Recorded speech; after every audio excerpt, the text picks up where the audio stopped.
Okay, so I am restoring this plaster bas-relief before I have to get it done before the 4th of November, which is the day to celebrate, remember, not celebrate, those killed in the war. So I have taken my finger last night and kind of lightly rubbed over places. I don't want to remove paint as much as possible. I want to leave as much of the original color in the patina and also just the original. But there are places where you can see cracks, and I'm not sure how to deal with the cracks here on the face. My feeling is that they've started to crack, then it's going to be a weak area, maybe not now, but in the future. So I don't know if I want to sort of force that off there, because I'm not a professional restorer, but my inclination is to be more conservative than not. And if I remove something, then I need to be sure that it was something that was going to pop off. And even if I have to paint it again in a couple years or something, that's okay.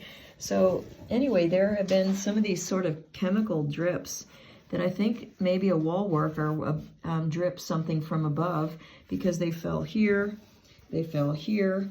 And what I've been doing is taking a fine, where is it? I've got these fine, that's not a good one. But anyway, I was using this too, but here it is. So I have this little thing that was sort of helping me get around little curves. And what I'm trying to do is get off all that chemical. If I can physically touch it, you see here with the glare, I just saw it with the glare. There's a piece there. There's something shiny there. It's a little bit of a chemical thing, and because I can feel it right there, I can see that that's a bump, but I can feel it much better than I can see it. So I'm kind of taking the sandpaper, and the reason I use a straight edge on this is because I don't want to change the form. I just want to get the part that bumps up over the form.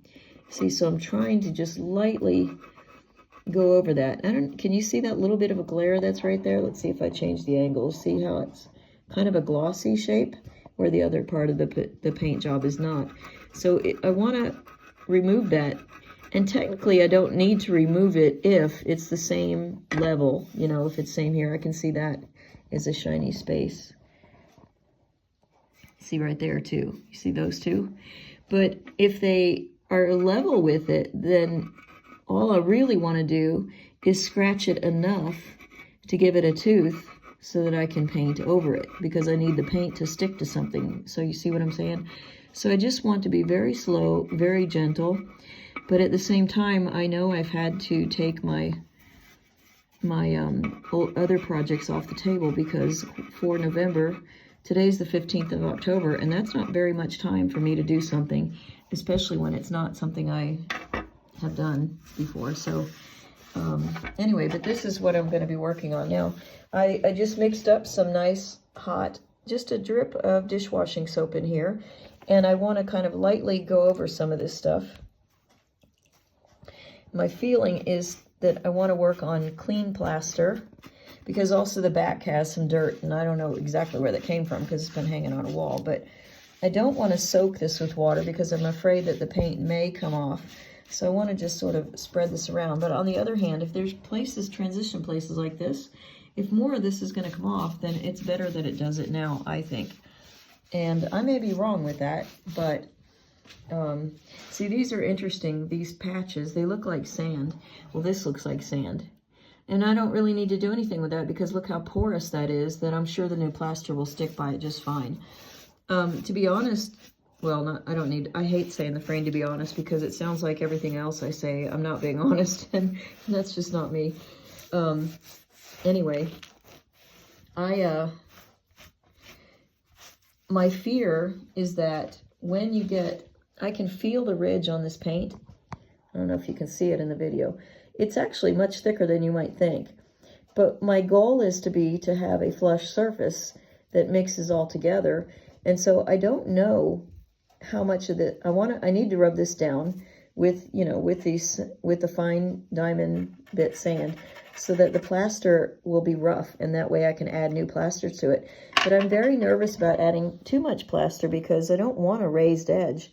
I just want enough so that when I paint it, you don't know that I've just painted over this and over that. And I'm going to try not to paint over this, so it's going to be trying to come up right up and match it to it. That's going to be a lot of work. But you can see there are places here like this. You see the sand? Or maybe it's cement with an orangey color, but it's probably a mixture of that. This stuff is much finer. So anyway, I'm going to wash this, then I'm going to flip it over and wash the back a little bit, get some of the dirt off more than anything. There's not a lot there, but that's enough. I just want to have a clean piece when I start. And then I want to slowly start building this up and work on it. Oh, you can see it there. Can you see that glare? That glare is some sort of clear, transparent thing that dripped onto this. And it's obvious it came from up above, and it was not on the original before. It's just something that happened over the years while it was hanging on the wall. At least that's my opinion. Ciao for now. This is Kelly Borsheim. You can see some of my finished sculptures that I've actually created at borsheimarts.com. Sign up for the newsletter and follow me here on YouTube. Ciao, ciao. Thanks so much.